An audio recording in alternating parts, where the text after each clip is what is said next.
Je voudrais saluer aussi mon ami Alessandro qui est dans la production d'Othello et il joue Roderigo. Et nous avons une petite scène ensemble, mais qui est très touchante, au 3e acte, lorsque je jette Desdémone et que je la maudis et que je me retourne honteux comme ça. Nous avons une petite scène, un petit regard qu'il a inventé lui-même, qui est magnifique et à chaque fois je le félicite parce qu'il me donne la chair de poule. Vous regardez, juste à vous en parler, j'ai la chair de poule, donc je sais pas quelque chose d'inventé. Et voilà, donc grazie Alessandro perché mi fai sempre vibrare con questo piccolo gioco.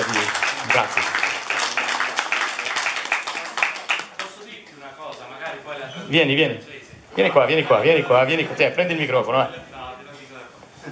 Io vorrei solamente dire che siamo di fronte, non so se la gente qui si rende conto, non solo a un... Aspetta che c'è la signora che è professoressa di italiano, facciamo fare la traduzione. Tiens, fais la traduction. Parce que je sens que ça va être un petit compliment, ça me gêne un peu de le traduire moi-même. Qui siamo di fronte al più grande tenore del mondo oggi. Ils ont pas la traduction. Nous sommes devant le plus grand ténor du monde. Io ho anche una cosa da dire, sono un po' diciamo triste perché questo ruolo Roberto forse lo doveva già cantare 20 anni fa, ma purtroppo a volte noi ci facciamo un po' influenzare dai giudizi dei critici o del pubblico che dice ah ma no, questo ruolo solo del Monaco l'ho cantato. Invece, come lui ha dimostrato ieri e per 7 recite consecutive, lui ha dato una lettura moderna, non isterica, con una grande voce, una grande personalità e questo credo che sia il miglior Otello che noi possiamo immaginare. Vous avez vraiment besoin de traduction? Grazie carissimo. E probabilmente anche in futuro. Aujourd'hui et dans le futur. Suite à toutes les discussions que j'ai entendues, c'est est-ce que vous allez réaliser vous-même un opéra, puisque vous faites comme vous le sentez, vous déformez. Oui. Voilà. J'ai fait un opéra avec mes frères. Oui. Voilà.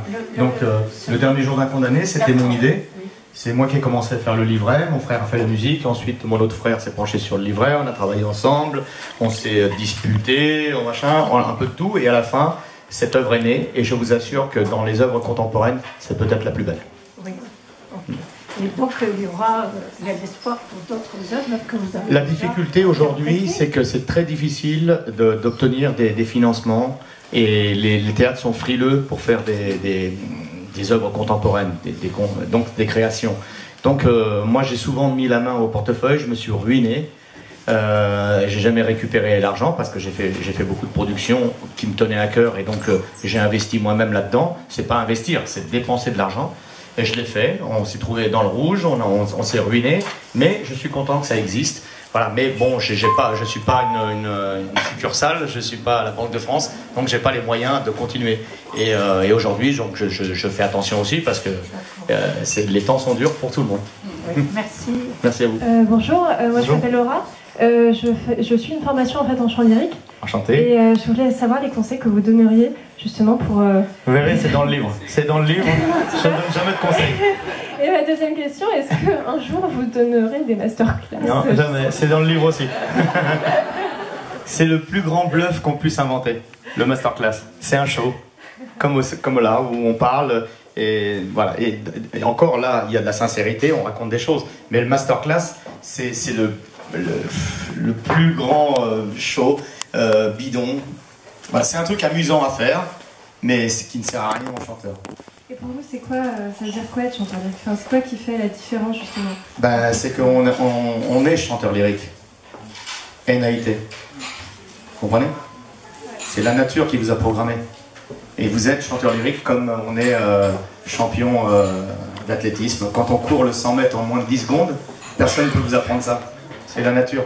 Ensuite, il y a des gens qui peuvent vous coacher, vous donner l'envie, vous donner une culture, vous donner de l'espoir, vous épauler, vous protéger, tout ce que vous pouvez.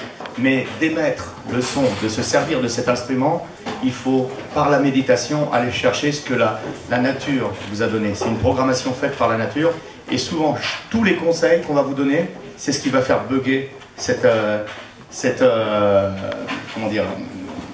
programmation. C'est hyper dangereux. C'est pour ça que je ne donne pas de conseils.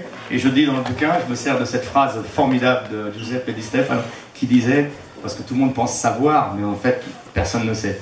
Il disait toujours, ne me donnez pas de conseils car je sais me tromper tout seul.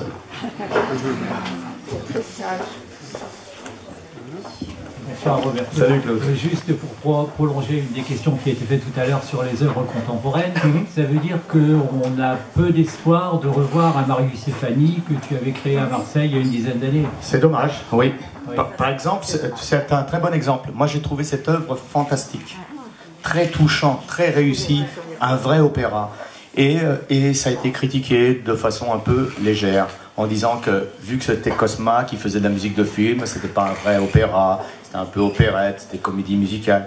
Et je vous assure que c'était du grand opéra à la Puccini, très très beau. Et c'est dommage. Donc du coup, même quelqu'un comme lui, bon bah laisse tomber. Et c'est ça qui est malheureux. C'est un problème de financement en fait. Pas que ça, Non, c'est une pas mentalité, uniquement. financement, il y a des tas de choses. Vous savez, les médias font beaucoup de mal, souvent. Je leur dis souvent qu'ils ont aussi cette responsabilité-là.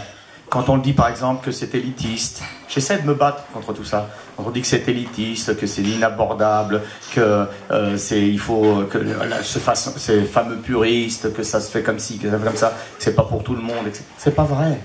C'est pas vrai, c'est de la musique. La musique, c'est de la distraction, c'est pour tout le monde. Voilà. Et c'est ça le problème. Alors ensuite, on critique, on dit « Ah, c'est Cosma, donc c'est obligatoirement pas bon. » Puisque c'est juste un musicien de musique de film. Et c'est encore pire quand c'est les frères. Ah, bah c'est parce que c'est les frères. Donc je me souviendrai toujours, je ne voudrais pas citer aujourd'hui le journal, parce que c'est un journal spécialisé en opéra. Bon, j'en parle pas. Voilà. Je me souviendrai tout le temps, on avait le projet donc de faire cet opéra. Au départ, c'était à la salle Gaveau, et il y avait des brèves. Et dans cette brève, j'ai été marqué par la méchanceté de cette brève, qui était « Nous n'irons certainement pas écouter l'opérette des frères Alagna, sans avoir entendu une note. » Un magazine spécialisé d'opéra, plutôt que de dire « Il y a encore des jeunes qui travaillent là-dessus, qui sont intéressés par l'opéra, qui ont donné leur sang et leur âme et leur sueur pour créer une œuvre. » Non. Ça rien que parce que c'était les frères. Donc nous n'irons certainement, j'oublierai jamais cette phrase, nous n'irons certainement pas écouter l'opérette des frères Alagna. Voilà. C'est vrai que je peux témoigner pour l'avoir vu plusieurs fois, alors que le dernier jour, effectivement, c'est magnifique, elle est superbe. C'est un très bel opéra. Très captivant. Ouais, ouais. Je sais qu'à chaque fois, partout où nous l'avons donné, on a toujours eu un standing ovation. Les gens ont été très touchés par l'œuvre. Et moi-même, je dois dire que c'est une œuvre qui m'a porté, qui me porte encore. Et voilà, en tout cas, elle existe, cette œuvre. Elle a fait son chemin. Et je suis fier de cette œuvre, comme je suis fier du travail qu'ont accompli Federico et David dans cette œuvre. Merci à toi. Merci.